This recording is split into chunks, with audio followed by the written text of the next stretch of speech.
अस्सलाम वालेकुम। मेरा नाम डॉक्टर सोफिया उमैर बाजवा है।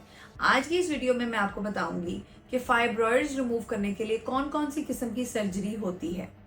मुख्तलिफ खवातीन में मैंने जैसे कि आपको अपनी पिछली वीडियो में बताया था कि आमतौर पर 50% यानी कि 50% खवातीन को अपने लाइफ के किसी हिस्से में अल्ट्रासाउंड पे ये बताया जा सकता है कि उनको यूट्रस में फाइब्रॉइड्स यानी कि रसौलियों का मसला है।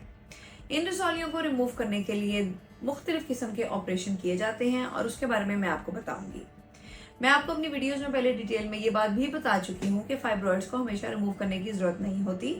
अगर फाइब्रॉइड्स में पेन है, फाइब्रॉइड्स का साइज बहुत बड़ा है और वो पीरियड्स में क्लॉटिंग कर रहा है या वो आपको कोई मसला मसाइल कर रहा है लाइफ में, तो फिर आप उसकी सर्जरी करवाएंगे। अगर आपको किसी वजह से फाइब्रॉइड की सर्जरी की ज़रूरत है तो फाइब्रॉइड्स की सर्जरी मुख्तलिफ इकसाम की होती है।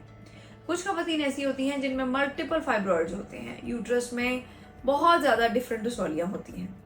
इन खवातीन में सबसे अहम सवाल ये होता है कि क्या उस औरत की फैमिली कंप्लीट हो चुकी है। अगर एक औरत अपनी फैमिली कंप्लीट कर चुकी है और उसके अंदर मल्टीपल फाइब्रॉइड्स हैं तो डॉक्टर्स आपको हिस्टेरेक्टमी यानी कि यूट्रस रिमूव करने वाले ऑपरेशन का मशवरा देंगे। इसके अंदर ये बात बड़ी अहम होती है कि एक औरत जहनी तौर पे तैयार हो कि फैमिली कंप्लीट तो उसकी है ही, और दूसरी बात ये कि वो अपनी यूट्रस जो है वो रिमूव करवाना भी चाहती है। तो इस केस में आपको चाहिए कि आप अपनी यूट्रस रिमूव करवाने वाला ऑपरेशन करवा दें। दूसरा बहुत अहम ग्रुप उन खवातीन का आता है जिनके मल्टीपल फाइब्रॉइड्स हैं लेकिन वो अभी बच्चे पैदा करना चाहती हैं और वो अपनी यूट्रस को रिमूव नहीं करवाना चाहती। इस केस में आप लोगों की जिम्मेदारी है कि एक अच्छे फर्टिलिटी स्पेशलिस्ट को ढूंढें, क्योंकि ये सर्जरी बहुत अहम है सर्जन के स्किल के ऊपर जो आपको ऑपरेट करेगा, और ख़ासतौर पे वो गायनेकोलॉजिस्ट से आप ये सर्जरी करवाएं जो फर्टिलिटी को समझता हो और जो यूट्रस की अहमियत को समझता हो प्रेगनेंसी के लिए। इस केस में चाहे पेशेंट के 20-30 फाइब्रॉइड्स भी हों तो सर्जिकली रिमूव हो सकते हैं। उसके अंदर बहुत अहम है कि यूट्रस को बहुत अच्छे से रिपेयर किया जाए, यूट्रस की इंटरनल लाइनिंग को डैमेज ना किया जाए, ट्यूब्स और ओवरीज को डैमेज ना किया जाए और बहुत ध्यान से ये सर्जरी की जाए। और हमारे पास ऐसे बहुत सारे पेशेंट्स आते हैं और 20 से 30 फाइब्रॉइड्स भी हम लोग यूट्रस के अंदर से रिमूव करते हैं और पेशेंट की यूट्रस को सेव कर लेते हैं।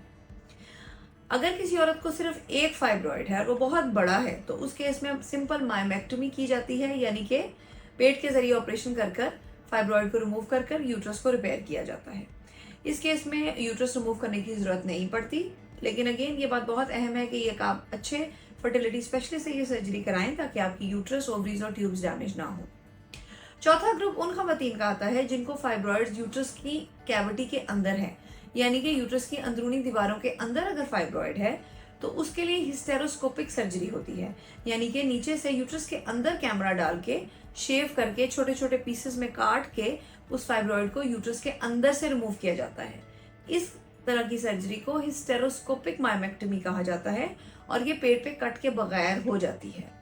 इस तरह के भी बहुत सारे पेशेंट्स मेरे पास आते हैं जिनकी यूट्रस की इंटरनल लाइनिंग में जो है वो फाइब्रॉइड होते हैं और इनको भी बहुत ध्यान से रिमूव अगर आप करें तो उसके बाद पेशेंट प्रेग्नेंट भी हो सकती है और आगे वो फैमिली कर सकती है। सो आज की इस वीडियो को मैं समराइज करूंगी कि फाइब्रॉइड्स रिमूव करवाने के लिए मुख्तलिफ टाइप की सर्जरी होती है।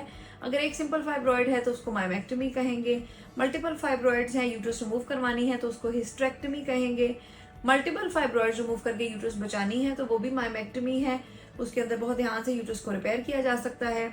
और चौथे नंबर पे आती है हिस्टेरोस्कोपिक मायोमेक्टमी, जिसके अंदर यूट्रस की इंटरनल लाइनिंग में कैमरा डाल के फाइब्रॉइड को रिमूव किया जाता है और यूट्रस को बचाया जाता है। अगर आपको मेरी वीडियो पसंद आई है तो मेरी वीडियो को लाइक करें और मेरी वीडियो को शेयर करें। अगर आप चाहते हैं कि मैं किसी स्पेसिफिक टॉपिक पर वीडियो बनाऊं तो आप कमेंट्स में लिख सकते हैं। Thank you.